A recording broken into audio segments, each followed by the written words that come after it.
Let's go get it. Hey, everyone, this is Dr. Jason Clemmons at the Rock Health and Wellness Center, and you are listening to Life with Jason Clemmons, DC. This is Wednesday, September the 13th, and we are coming to you from the studios at the Rock Health and Wellness Center. We've had a great day here. We've got done lots of adjustments, helping people get well. We've got some rain outside. It's a beautiful time to be in Lubbock, Texas, and I'm really excited about the show tonight. The content of the show tonight is a tough one for me. It's a tough one because it's a heavy subject.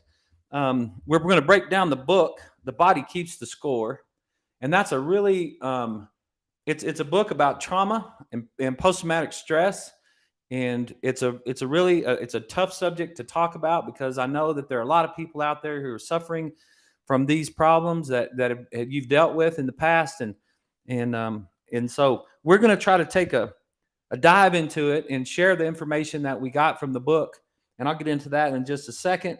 And but first, I want to say that this is Wednesday night, and this is what we're going to do on Wednesday nights. We're going to do book reviews.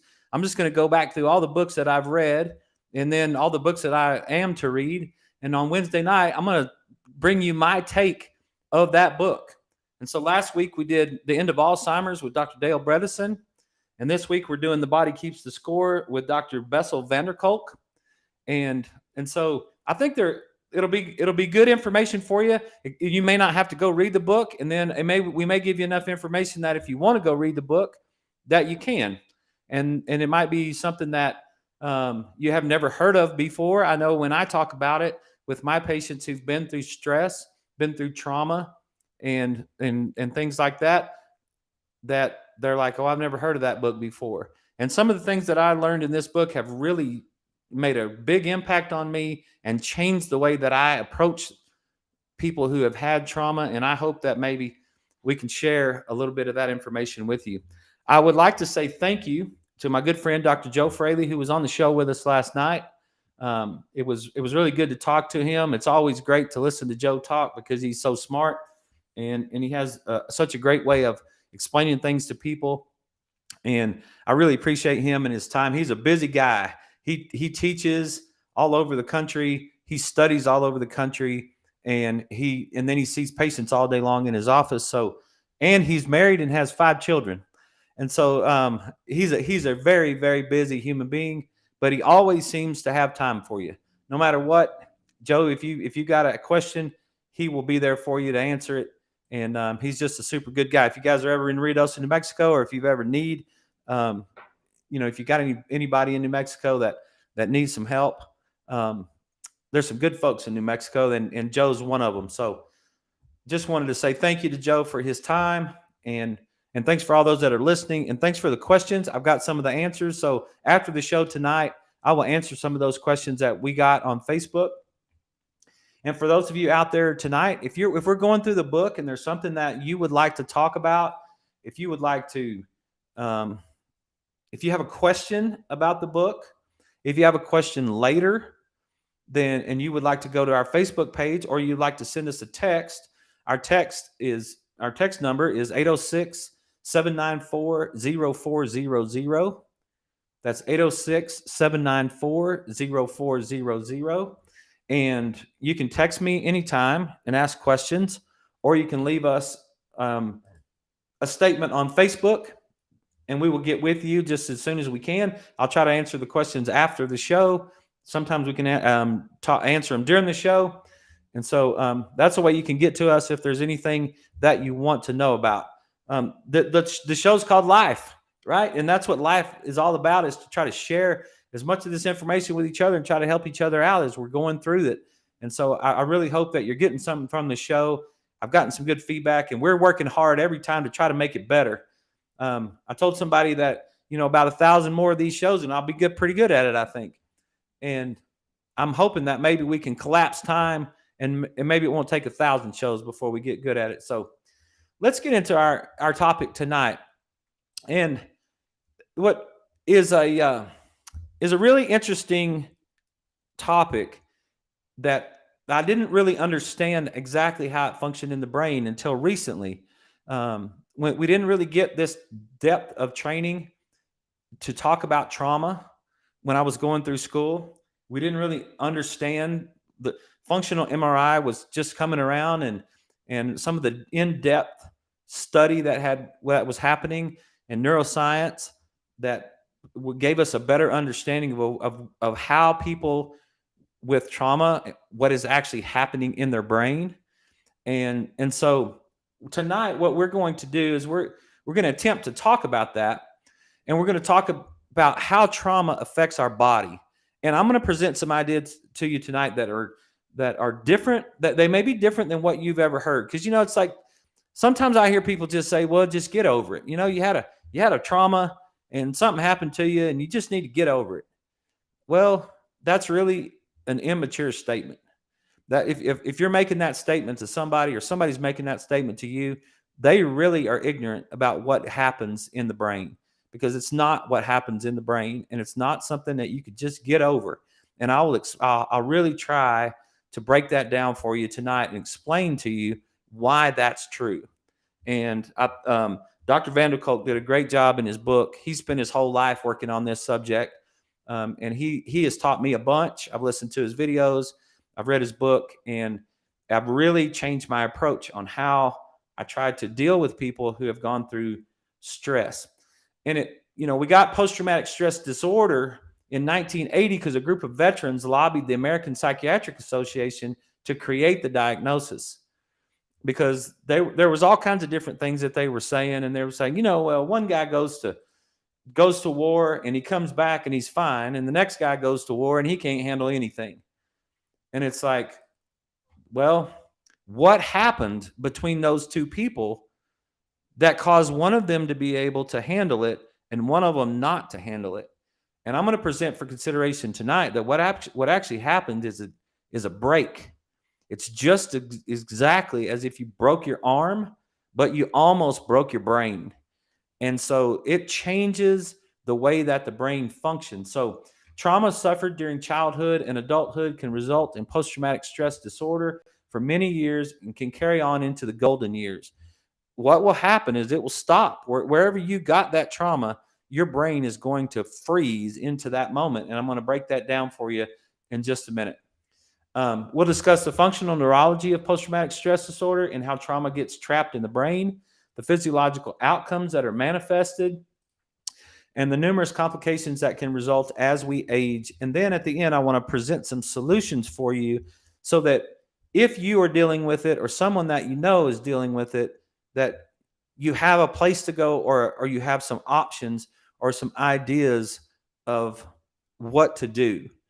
And you think, well, I'm fine. I don't need this show. But the statistics from the research from the Centers of Disease Control and Prevention tell us that 1 in 5 Americans was sexually molested as a child. 1 in 4 was beaten by a parent to the point of a mark being left on the body. 1 in 3 couples engage in physical violence. 25% of us grew up with alcoholic relatives. 1 out of 8 witnessed their mother being beaten or hit. When I was putting this together and I reread that chapter and those statistics right there, that was kind of mind-blowing, really. If you think about those different categories, and I know that they overlap to some extent, but you're talking about a lot of people in our society who have dealt with trauma. 1 in 5 Americans were sexually molested as a child. 20% of us. I mean, if you figure on how many Americans there are, that's a lot of people. And 25% grew up with alcoholic relatives, which it changes the way that you perceive the world. If your parents didn't pay attention to you, then it changes you forever until you can reset those mechanisms. And so there's a lot of us that are dealing with stress. There's a lot of people out there that are dealing with trauma, and trauma and stress is different. Stress is something that happens to us pretty much every day. Trauma is something that happens to us that is more than we can handle. It is actually a severe level of stress that is more than what we can handle. And that's what actually changes the way that the brain functions. And that's what I hope to explain as we go through this night. Now, I want to make really clear, I'm a chiropractor and I do chiropractic wellness. And my job, as we said in the very first show, is to detect and correct subluxation, interference in your nervous system.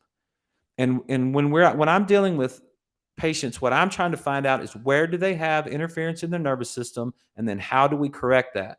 That's what I do for a living. And that's what I do from birth. I've got my youngest patient that I've ever adjusted is 7 hours old, all the way to my oldest patient who was 101, I believe, when she got her last adjustment. So I've got patients in their 80s right now, and I've got patients who are less than one right now.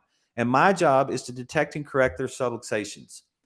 But I'm not a psychologist. I'm not a psychiatrist. I'm not a licensed counselor. So if you're dealing with post-traumatic stress or trauma, then I highly recommend that you find someone who can help you deal with those things. And there's some techniques out there that are super important for you that you might find very helpful. And if you need help and you need to talk to somebody to get you in the right place, I would be more than happy to do that. You can call our office. That text line is the same as our office phone number. So it's 806-794-0400. And I would be glad to get you in touch with those counselors and those people who can help you deal with this. So I just want to make clear that that's not who I am from that standpoint. I also want to make clear that and I said it early in our shows, I'm not very authentic. Maybe my delivery is authentic, maybe my personality is authentic, but my knowledge is not. My knowledge is learned, and my knowledge is learned from I try to study with some of the smartest people that I can find and learn from them and try to gain some knowledge from them. So a lot of the stuff that you're going to get tonight from me comes from four main people and dozens and dozens other. But Dr. Michael Hall, he's one of the top chiropractic neurologists in the world. I've been very lucky to have some time, get some time to spend with Dr. Hall. Got a functional neurology certification program that I went through with him, and he has taught me a lot. Dr. Jordan Peterson, you guys probably know Dr. Jordan Peterson. He's super popular, but his Maps of Meaning book was literally the hardest book I ever tried to read in my life. The Master and His Emissary by Ian McGilchrist, Dr. Ian McGilchrist, is my favorite book of all time, and it is really it is the glue to all of the other things that I've had. It's kind of like the Bible is to us, right? The Bible just kind of glues all of our experiences together and explains it to us, and it tells us exactly what we're going through. That's what I feel like with the Master and His Emissary. I'm not equating the Master and His Emissary to the Bible, but I'm just saying, as far as health and wellness goes, and as far as your brain goes, that book is what brought all the other books together and has really been fantastic for me. And then, of course, The Body Keeps the Score is the one that we're going over tonight. So I'm just sharing this information with you. And so what I want to start off with is the idea that our brain develops over time. Our brain is not just all of a sudden we wake up and we have the end product and we have a perfectly functioning brain. That is not exactly how it works. And you can go through the processes of the brain and you can watch it develop from 29 days in utero, like, after conception. And you can take that and you can say, it just starts building and it starts building and it starts building. And then all of a sudden we're born. And when we're born, we're not born with a developed brain. We're born with what scientists call a reptilian brain. And I know why they call it that, and you know why they call it that, but we're not going to get into that. It's just a name. Okay. So we're not going to get into that part, but just think about what you can do on the day that you're born. What are the capacities that a baby on its first day is able to do, right? The baby on its first day is very limited on the number of things that baby can do, right? Because the brain is just not developed. It's a very low level brain development, and it's just now starting to develop as a born person, right? So the brainstem, everything a baby can do, that's pretty much all we have on that day. But within 6 hours of a baby being born, you can start to, the baby will start to mirror its caregiver. You can pucker up your lips to a baby within 6 hours, and that baby will respond by mirroring that movement. And those, what actually fires inside the baby's brain is what's called mirror neurons. And that baby is mirroring the caregiver and starting to develop its brain and starting to learn whether or not it's in a safe place or it's not in a safe place. And then we get, as we start to develop, we get what's called the mammalian brain. And that's our limbic system. It develops after the baby is born, and it's shaped in response to experiences, and neurons that fire together wire together. And what that means is it's experiencing whether it's getting loved or it's not getting loved. It's experiencing whether or not it's getting seen or it's not getting seen. And as that's happening, if that baby's being paid attention to, if that baby starts to cry and it's being paid attention to, and it gets response from that cry, then those mirror neurons start to tell that baby that it's being loved and it's being cared for. But if that baby is never, no one ever responds to its cry, it starts to learn that it's on its own and it's alone. And the brain is different. It's not the same.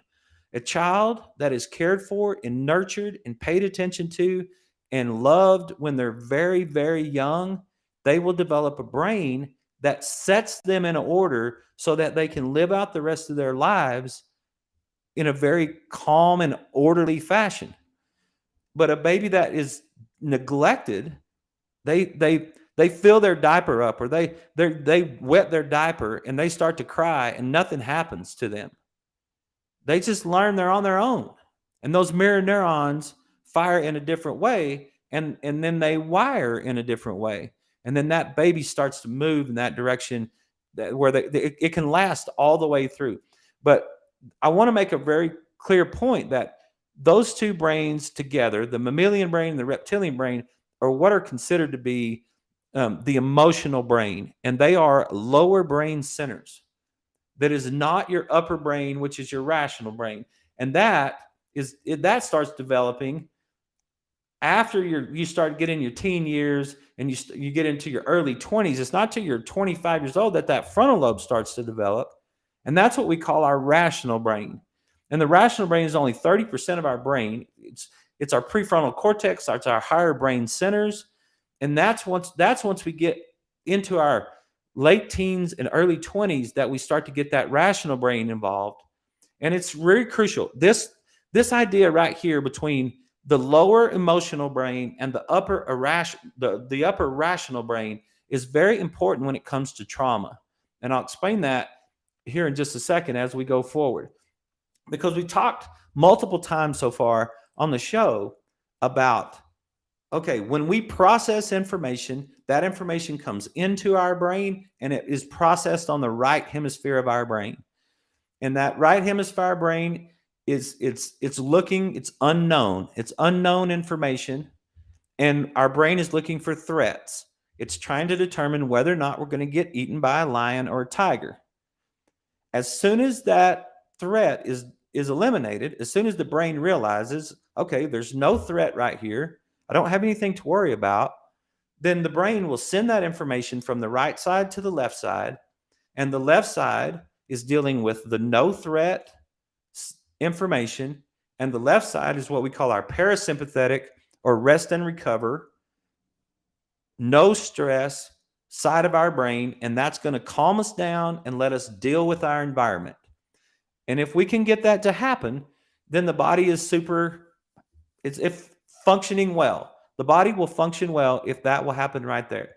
And the right side of the brain has an affinity for adrenaline. And the left side of the brain has an affinity for dopamine. And those things are important as we go through here. So what we're looking for is information to go into the right brain, get pushed over to the left brain. The upper brain, the rational brain, dampens the lower emotional brain, and we're happy and we're functioning good and everything is rocking along and we can get along in our world. And that's what we're trying to get accomplished. The upper brain working properly dampens the lower brain. This keeps the nervous system working peacefully and properly, regulates bodily function. The upper brain keeps the amygdala calm. The amygdala is that part of our memory of every stressful event that we've ever had in our life. And so that's exactly what we're trying to get.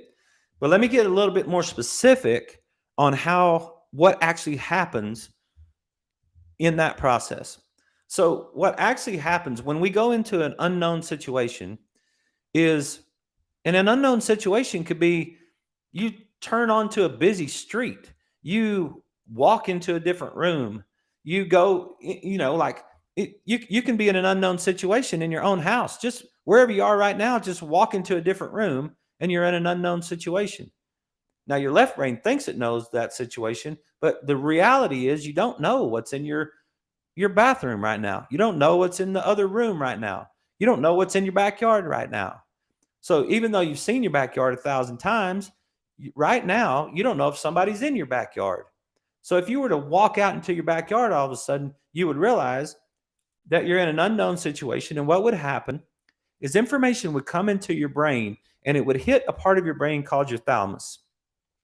And your thalamus is like a mix master in a big city. Like if you go to Dallas or Houston, someplace, and you see all those highways come together, and then there's this big mix master of information, right? Well, the thalamus is where all that information is going to come into, and it's kind of right center of your brain. And then the thalamus is going to send a signal to the lower emotional center on the right, the amygdala, and it's going to send a signal to the upper rational brain on the right into the cortex. Well, the signal that goes from the thalamus to the amygdala is shorter. The distance is shorter than it is from the thalamus to the cortex. And so the amygdala is going to get the information before the cortex is going to get the information. And your stress response is going to kick in before you even realize what is happening, before you can actually think about it. And this happens all the time in my house because Leslie and I could be in the kitchen. We can be having a conversation. And for whatever reason, she needs to go into the bedroom or into her closet or whatever. And then I'll remember something that I was going to tell her. And I will follow. I'll just go in there a couple minutes later and I'll walk into the bedroom or the closet and she'll just jump. Like she was so startled that I was there. And what actually happens in her brain is that the signal from the thalamus to the amygdala it hit before her cortex could realize, oh, that's Jason. And then she stopped it. And so the amygdala gets the signal first. It's in the lower emotional center of the brain. It kicks off the stress response and it gets the signal first. And then the cortex gets the signal second. And then the cortex sends information down to inhibit the amygdala. So the information from the cortex goes down and tells the amygdala to turn off. This is not any big deal. There's no problem here. And when that happens, then the cortex sends the information across to the left side, and that's where we get the normal response. That's what we're actually looking for. So the information comes into the center of the brain. It goes to the lower right side and hits the stress response. It goes to the upper right side. The cortex, the rational brain says, this is not that big a problem. It sends a signal down to that lower right side and tells that lower right side, calm down, nothing to worry about, false alarm. And this happens in a microsecond, right? And then the right side says, no worries, and it sends it over to the left, and everything works just fine. Well, in trauma, it doesn't work that way. In trauma, well, first of all, before we get to that trauma, there's functions in that upper brain. Our prefrontal cortex has several functions. There's 9 major functions that our prefrontal cortex has. Number 1 is body regulation. It monitors heart rate, breathing, digestion, and it tells us when we're on high alert. Attuned to communication, we effectively interact with others when our frontal lobe is functioning on an emotional level. We have emotional balance. We navigate ups and downs and avoid rigidity in our responses. We have response flexibility, the ability to pause and decide what to do before we act.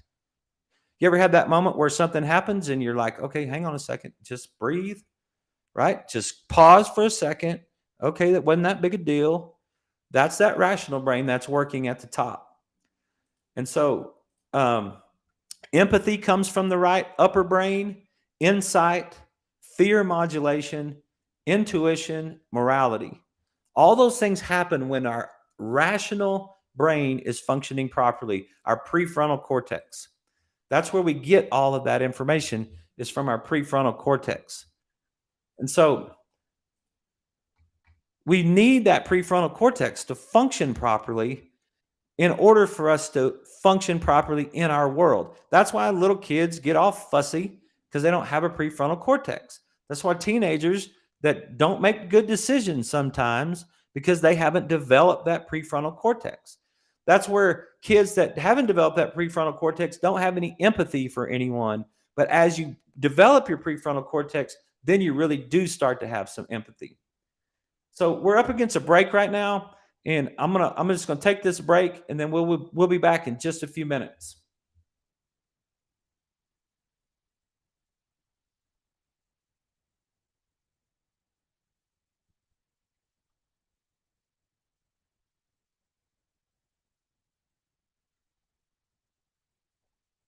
I want to go back over that one more time for all of you on the Facebook Live that's following us, and I want to just talk about that while we're on the break on the radio. We've got to have that upper brain functioning properly in order to function within our environment, right? If you think about all the things that are happening right there in our prefrontal cortex. It's super important for us in order for us to function right. This upper brain aspect that you can see on the screen right there, we need that thalamus to the cortex information, and then we need that upper brain to be functioning properly so that we can send the information to the left and so that our rational brain is working. We've all dealt with people whose rational brain is not working, right? Everybody knows somebody whose rational brain is not working, and it's so obvious because they're it's it's just like, whew, man, they have no empathy for anyone else. That's one of the big ones right there. They don't have any ability to pause. They don't have any ability to pause and just calm down for a second and think about what's going on in the environment, right? Just calm down for just a second, and we'll handle this. They just go right off, right? They just they're so emotional and they're so irrational when that upper brain is not working. And there's bodily functions that go on, like heart rate and breathing and digestion. Those things happen. Those things function right when our upper brain is functioning right. And so we need that frontal lobe to work like it's supposed to. So we need the pathway that fires from that right side back over to that left side. We need that to fire the way that it's supposed to fire in order for us to function in our environment. And the medial prefrontal cortex can restore your balance by helping you understand that you're responding to a false alarm and abort the stress response. So that amygdala gets that information first. I walk into the closet. Leslie sees me, and before she can think about it, she jumps in startledness, right? Her fight or flight response happens first, and then she automatically just jumps from being startled. But then a split second later, her upper rational brain recognizes that it's me and it resets the balance right there. So then, as soon as that happens, she can kick that information back over to the left. And now she's back in a known world. She knows me. She knows the closet. She knows what's going on. Everything is fine. She's not startled anymore. And that's what we get when we have that upper brain that's functioning properly. And I had a really amazing moment. I don't have time to go over it right now, but I'll go over it here in just a second. Actually, I'll come back to it. Okay, we're back on, and we're breaking down the book. The body keeps the score, And we're breaking down the things that were passed to us. And I'll try to speed this up a little bit so that we can get to all of this information tonight. But so the we were talking about the prefrontal cortex, and we were talking about the upper rational brain. The upper rational brain helps us be stable and calm in our environment. It helps our body be stable and calm in our environment. So we need our rational brain, our upper rational brain, to function properly so that we are stable and calm in our environment. It's crucial to preserve relationships with other human beings. It's really hard to have a relationship when your upper brain is not working. You don't get along with other people, and the system breaks down. We go into the fight or flight response, and we're almost like an animal.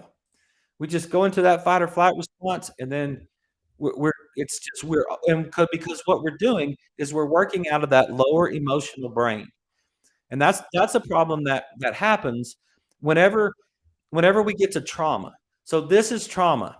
Trauma is when the information that goes to the thalamus that actually goes to the amygdala is so strong that the input going into the middle center of the brain called the thalamus, when that information is so overwhelming to the person and that it hits, it's kind of like, you see that thing at the fair where you take the big sledgehammer and you got to slam that pad with the sledgehammer, and then it shoots that little piece of metal or whatever up, and it rings the bell, right?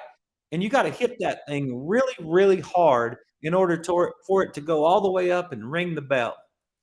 Well, if you're in a traumatic situation, if you see something, if you experience something that is beyond your capacity, if you see something or experience something that's beyond your capacity, what will happen is that the thalamus will send a signal to the amygdala that is so strong that the amygdala, it's going to send the signal to the amygdala on the bottom right brain part of your brain.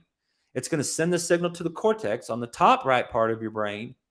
But that amygdala is going to fire off a response that is so strong, a stress response, that it actually blocks, it sends a signal up and blocks the signal coming down from the cortex to turn off this amygdala. What normally would happen is the thalamus would send the signal to the cortex would send the signal down, and it would turn it off. Well, if that signal is so strong and so traumatic, what happens is the signal going from the thalamus to the amygdala is so strong that the amygdala blocks the signal coming down from the cortex. The rational brain is now frozen. The rational brain cannot turn off the stress response. The rational brain cannot, it's stuck. It's like it cannot, it's all of a sudden the right upper hemisphere, the right prefrontal cortex, the right medial prefrontal cortex cannot communicate with the amygdala on the right lower part of the brain because that it overwhelmed it. It's like you surged it. You put too much information into that lower part of the brain, and that lower part of the brain is now blocking the rational brain. And what does that mean? Now we are stuck in the sympathetic stress fight or flight response. The limbic system determines that they are in a life or death environment, and no amount of insight will silence them. The pathways are very, very hard to break. The brain is going to ensure there's no threat in your environment before it moves to another task. Before the information travels from the right side of the brain to the left side of the brain, the upper rational brain is going to determine that you're not being threatened. Well, if the upper rational brain cannot control the lower amygdala, then it cannot make that decision, and you're going to stop in that moment right there. You're going to stop whatever that age you were, whether it was 7, 8, 9, 10, 15, you went to war when you were 21, you were 25, doesn't make any difference. All of a sudden, your brain stopped. Your brain decided, I'm not going any further than that. It's going to stop in that position, and that amygdala can't get turned off, and that amygdala is going to kick in that stress response, and now we've just really got we've really got a problem. It we're having all kinds of problems that go on when that happens. Your current environment can constantly fire the traumatic pathway you take back to the moment of trauma and cause the physiology experienced during the trauma to return. You live on the edge between impulse and acceptable behavior. The more intense the visceral sensory input from the emotional brain, the less capacity the rational brain has to put a damper on it. Let me just say it this way. You get that gut feeling. It makes you sick at your stomach. You see something happen to somebody and it makes you sick at your stomach, right? That's a visceral response. If that visceral response is very strong, it fires those sensory pathways, those sympathetic pathways in such a strong manner that it makes it super hard to break. It's going to lock you into that moment. And then everything in your brain is going to rewire around that moment. You literally have changed and altered the way that your brain is firing. And I know that it's hard. It may be hard to understand if you're a person that's had this trauma. It may be hard for you to follow me right now because that upper rational brain is not working. The trauma affects the imagination. One of the things that is so important for us in order to live to tomorrow, in order for us to function in the world, is to have hope. And the way we have hope is to have imagination. We can imagine what tomorrow would be like if we just did this, or this. If I just bought Leslie some flowers, or I just sent my mom some flowers, or I just worked a little harder, or if I just stopped eating refined carbs, or if I just worked out a little bit, right? I can imagine a better life.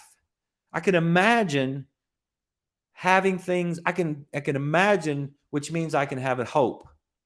Well, hope comes from the upper right brain. Imagination comes from the upper right brain. The lower right brain is not interested in imagination at all. And when it becomes in charge, you lose your ability to have imagination. You lose you lose the ability to have new possibilities. That loss of that mental flexibility without imagination, there's no hope. There's no chance to envision a better future. There's no place to go. There's no place to reach. It is really, really a bad situation that goes on right there whenever that bottom right brain is in charge of things, because it's going to kick in the stress response and you're going to start having all kinds of problems. You're going to have all kinds of problems inside your body. Being traumatized means continuing to organize your life as if the trauma is still going on because you're not moving forward. So now you're going to reroute your day based on the trauma. Everything that you see is going to be based on the trauma. Everything that you do is going to be based on the trauma. Just imagine that you had a lion sitting in your living room right now, and you had to live inside your house with the lion sitting in your living room, and you're just sitting on edge. Like any second, the lion could just take you out. Like any second, the lion could just attack you, and then everything is over, right? So, but you have to live inside your house. You're going to be rerouting your whole self. Like you're going to like, whoops, we can't go through the living room. We got to stay out of the living room. We got to go around to the other. We can't. Well, how am I going to get to that bedroom? Well, I don't know. I'm going to have to go outside and I'm going to have to climb around through the window because I can't go through the living room. I'm not going to be able to watch that TV. I got to go watch another TV, right? You would reroute your entire life around that lion. When someone has a traumatic event that is so great that they don't know what to do with it, it fires that amygdala on the right side. And now every other brain function, every other thought gets rerouted around that one thing. And it sticks them in that right side. And it just really starts creating all kinds of problems, right? Remember this from one of our previous shows. This is the whole brain broken down aspect of what goes on. like inside stress, right? That amygdala fires, and that amygdala is going to fire that locus coeruleus. I'm going to break that down here, and we're going to get all kinds of problems are going to start happening. Our thyroid's not going to work. Our heart's going to get all out of control.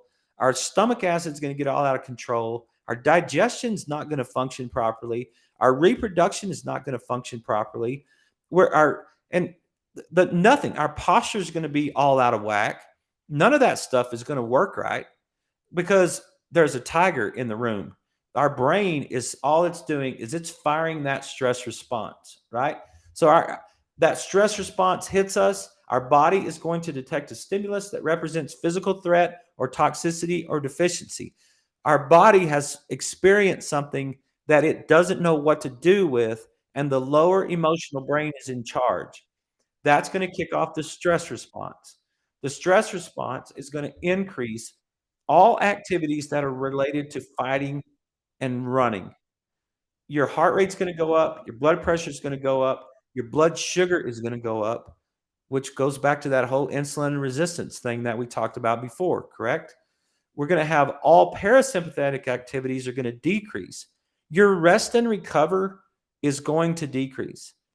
That's one of the reasons we do the heart rate variability in the office now that I got from Dr. Fraley that is saying, hey, look, you could test that. You can actually test a person and you can see if they're resting or recovering. And it doesn't mean if they're sleeping. It means if their sympathetic nervous system is ever getting shut off and their fight or flight response is ever getting shut off because their parasympathetic activities are starting to degenerate. And all those activities are going to decrease. Sex glands, sex drive, digestion, growth hormone production, cellular immunity. They're just going to be sick all the time. Their immune system's not going to work properly because your immune system doesn't think it needs to work if you're only going to live for 90 more seconds. If you have a lion in your living room, you don't really care about an immune system, right? And that's what happens with someone who's had trauma. Someone who has that whole sympathetic response is firing. That amygdala is going to fire down to the spinal cord, and it's going to fire directly to the adrenal glands. And the adrenal glands will release adrenaline, noradrenaline, epinephrine, norepinephrine, and it's in your brain and outside your brain is how you define those two things. And then it's going to release cortisol. And there's an article right here that says the detrimental effects of chronic HPA axis, which is the hypothalamic pituitary adrenal gland. It's just part of your brain. When you fire it too much, increased evidence suggests that detrimental effects of glucocorticoid hypersecretion, too much of it, too much cortisol, by the HPA axis in several human pathologies, including obesity, Alzheimer's, dementia, and depression. If you fire that cortisol too much, you're going to increase your chances of chronic disease. The sympathetic hormones will increase your heart rate. It will increase your blood pressure so that you can get rapid delivery of those stress response hormones to the body. It's going to stimulate the amygdala in the brain so that emotional anxiety memories dominate during stress. You remember to look for the alligator. So when you fire the amygdala, you dominate those emotional anxiety memories dominate during stress. But when you've had trauma, the stress never turns off. So the emotional anxiety memories are always on. And that causes your body to always be in a heightened state of alertness right there, right? And one of the things that happens is that factual learning and working memory and the ability to focus attention all goes away. Remember we talked about that? I think it was Monday. We talked about attention, and focused attention happens on the left side of the brain.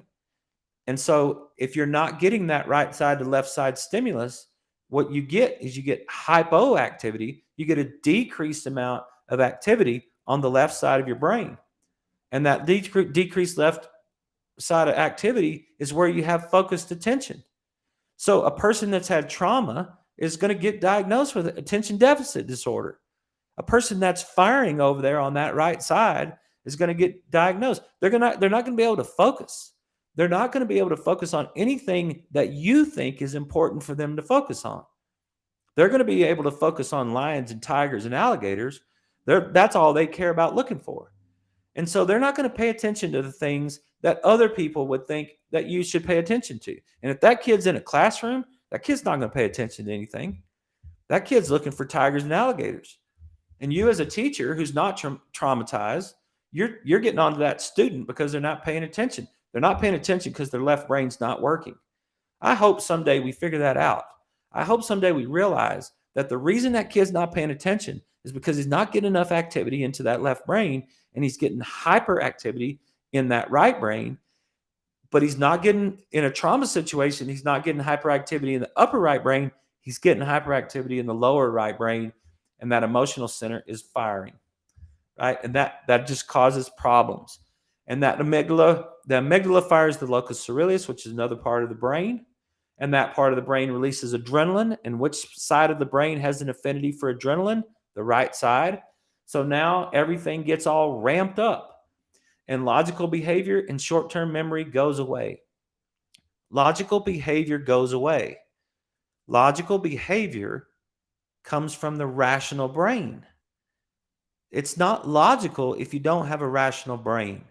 It's emotional when you don't have a rational brain. So logical behavior is going to go away. It's a serious problem right there.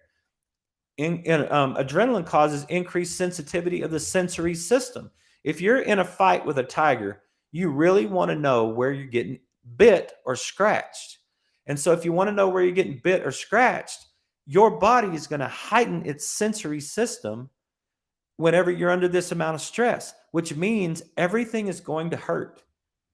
Man, doc, my neck hurts, my back hurts, my muscles hurt, my legs hurt, my bones hurt, my spirit hurts, everything hurts. Nothing feels good, right?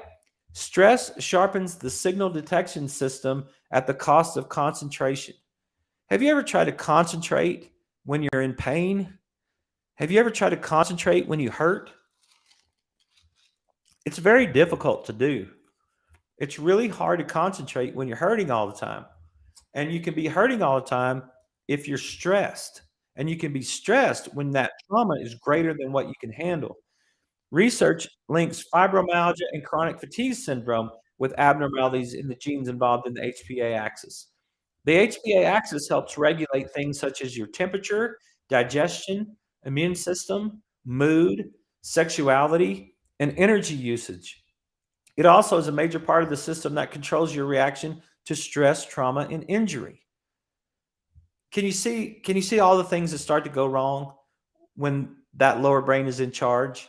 When that trauma has hit right there? Like, you see that person. I see that person. I had one this week. I hope she's watching the show tonight.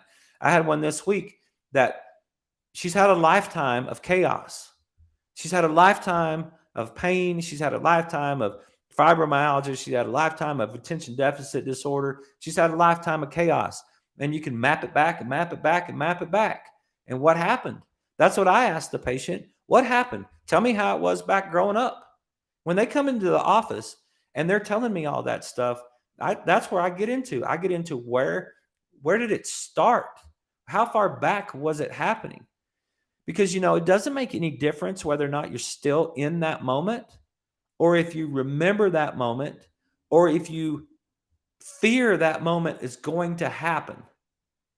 All the way your body responds is exactly the same. It doesn't matter if you're in the middle of the traumatic experience, or if you remember the traumatic experience, or if you're fearful of a traumatic experience happening again, you do exactly the same thing. And your body's going to respond exactly the same way. And the problem with a post-traumatic stress situation is that situation, that event hit that amygdala so hard that the amygdala is keeping the rational brain from shutting it off. It's like standing at the light switch and it's saying, nope, you cannot turn this off. And we're never turning this off. And it stops in that moment. It stops in the moment that it happened. And what's super interesting is that when it stops in that moment, That person may be 40 something years old. You may be talking to a person who's 40 something years old and they had a trauma when they were 8 years old. And the truth is, they act like an 8-year-old. They don't act like a 43-year-old. And that's what Dr. Vanderkolk taught me from this book. It's like, look, when that trauma hits so hard, you stop. Your brain does not move you forward. Your brain stops in that moment. And then all the rest of the brain activity is rewired around an 8-year-old's brain. Go back and think of the people that you've dealt with that have stress, right? You go back and think about those people and that they stop. So, what do you do with that person, right? How do you help that person? How do you help that person if they live in your house? How do they if they work? Well, here's what we always try to do, right? This is what I've done for years and I've lost patience over it. It makes me sick. But what I've done is I've tried to talk to them like I'm talking to you tonight. I've tried to talk to them about, okay, well, this is happening to you and here's how you fix it. Okay. You cannot talk to a person who doesn't have a functioning rational brain. You can't talk. That is a top-down approach. There's 3 ways that you can help a person who's been through trauma, according to Dr. Vanderkolk. Number 1, you can do a top-down approach. That means you talk through it. You tell me what's wrong with you. Okay? The problem with that is that that language is generated on the left side of the brain. But the big picture is sent to the left side of the brain from the right side. So when you ask a person who's been traumatized to tell you how they feel, they can't do it. They won't be able to put it into words how they feel because their left brain is not getting the information. They didn't ever get the information from the right brain because the right brain is still trying to deal with the threat. And the right brain is not going to move forward until it deals with the threat. So, trying to have a top down conversation with a post traumatic stress person is the wrong way to go. It doesn't, it's according to Dr. Vanderkolk and according to what I've experienced in my office with those people, I've screwed that up so many times because the top down approach, it's not the way to go. You can't go from rational to emotional brain. The other way you can do it, the number 2 way you can do it is with drugs. And in the wellness world, that's not our game. You got to go see a psychiatrist in order to get drugs. But I can tell you one thing, the drug does not solve the problem. The drug simply blocks the pathway. And as soon as you get off the drug, you still have the pathway there. You still have the trauma there. You did not solve the problem.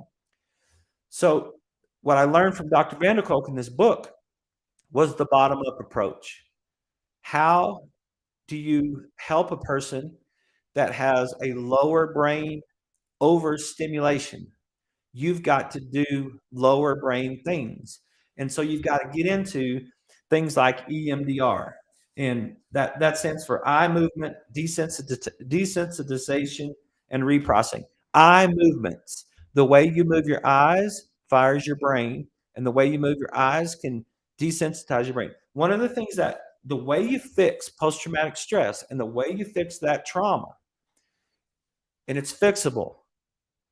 It's stuck in the on position, but it's fixable. And the way that you fix it is that you have to get the amygdala convinced that you're no longer in the situation. The thalamus to the amygdala pathway has to be calmed down. So you can use EMDR, which is eye movements, and we've got people in town that have that. And I've sent 3 people today for EMDR.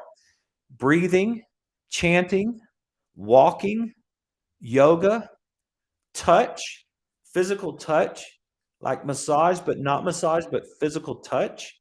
If you just can touch that person, rhythmical catch, like you could play catch with a ball. You could toss a ball back and forth together. Just imagine you doing things that would make a baby calm down. Go back to if a baby starts to cry, how would you get that baby to calm down? Those are the things you have to do to a person who's had trauma. Because as soon as you get the thalamus to the amygdala to calm down, Now the amygdala will stop its response, and the cortex on the right side can now inhibit the amygdala and then move over to the left, and you can move on with life. That's the way you fix when you're in post-traumatic stress and you've been traumatized. I hope that helps tonight. We're running out of time. We've reached the end of the show, and so I hope that helps. I just understand that it's a bottom-up approach. You gotta get the amygdala to calm down. You gotta get the amygdala to know that you're no longer in that situation, which you're not, because if you still are, then you're still being traumatized and you can't fix it. And so you just gotta get that amygdala to calm down, and you can do that. There is hope. You just gotta get to the right people that do the right technique.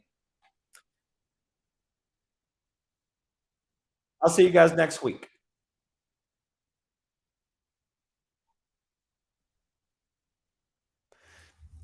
For those who are still on the Facebook page, I just want to make sure that that's clear to you. That I want to make sure that you have that understanding right there. It's a bottom up approach, and one of the major things that is super important right there is you need an anchor. You need someone or something that can anchor you into the now. What we're trying to do is you're trying to get yourself out of that moment.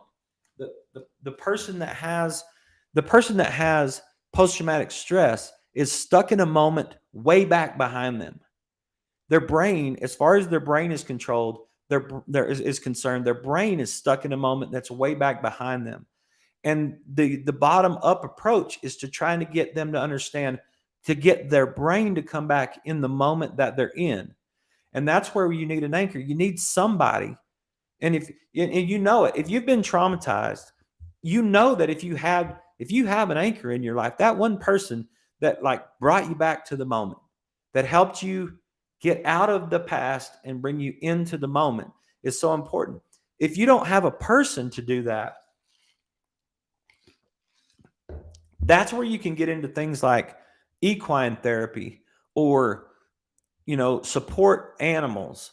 You can get an animal that just loves you for who you are and sees you for who you are, right? That's one of the things that dogs do so good for us, is that dogs don't care about what you're wearing. Dogs don't care about what you did today. They see you and they love you for who you are. And that's part of the problem with people who've been traumatized, is they don't feel like people see them.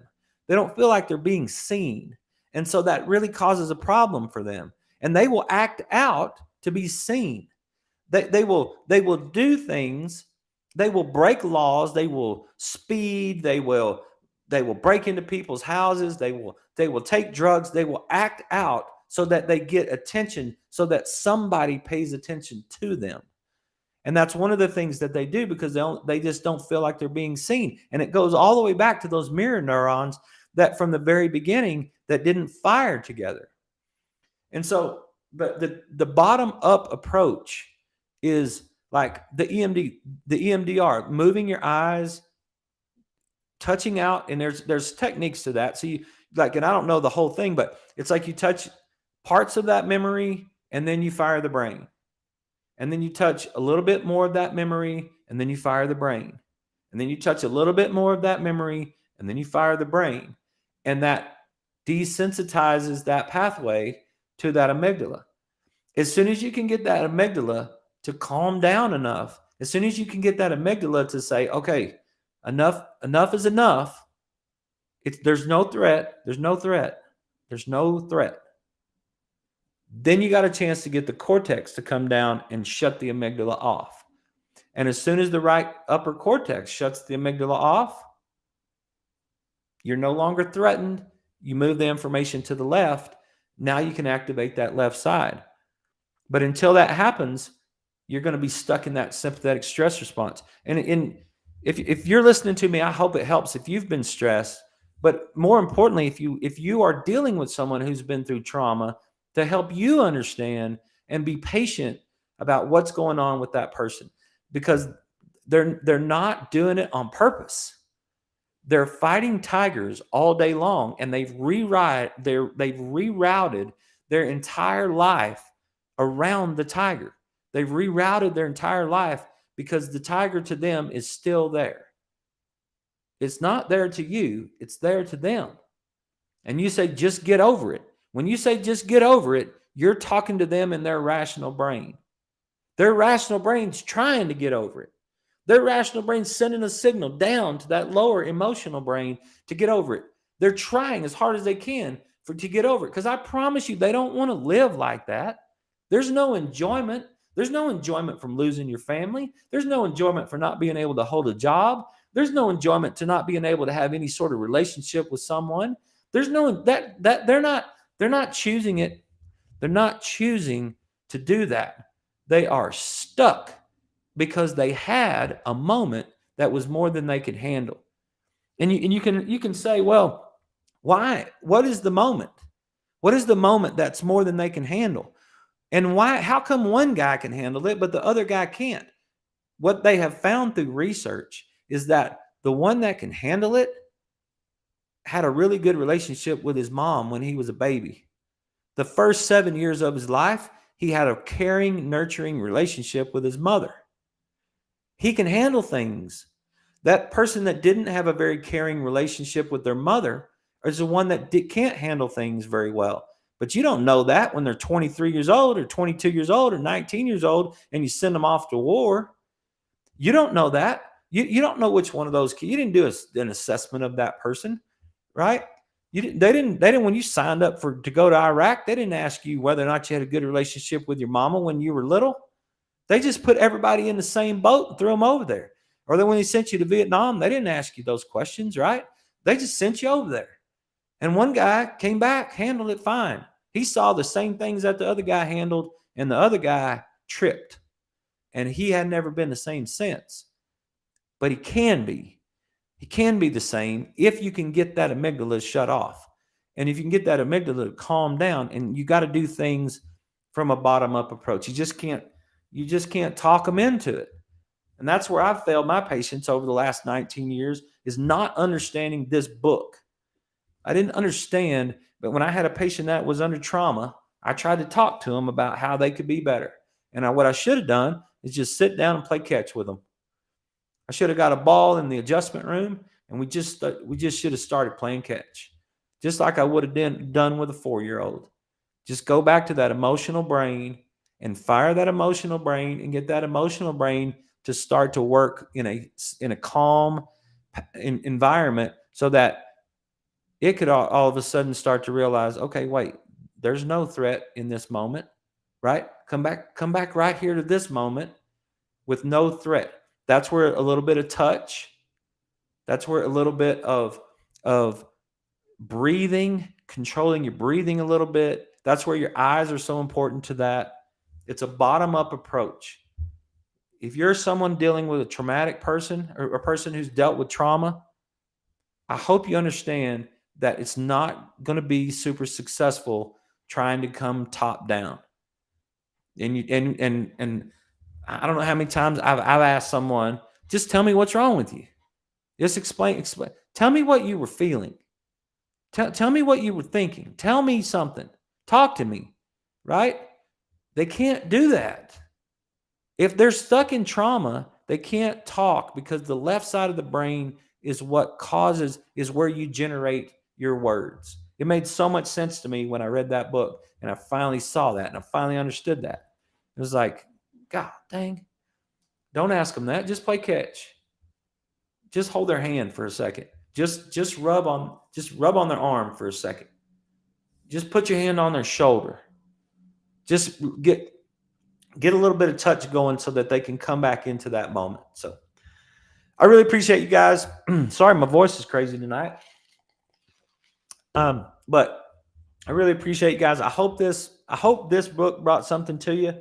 And I hope that if you need to know something about it, you can read it. It's called The Body Keeps the Score by Bessel, Bessell, Vanderkolk, Vanderkolk, Bessel Vanderkolk, and it's really awesome.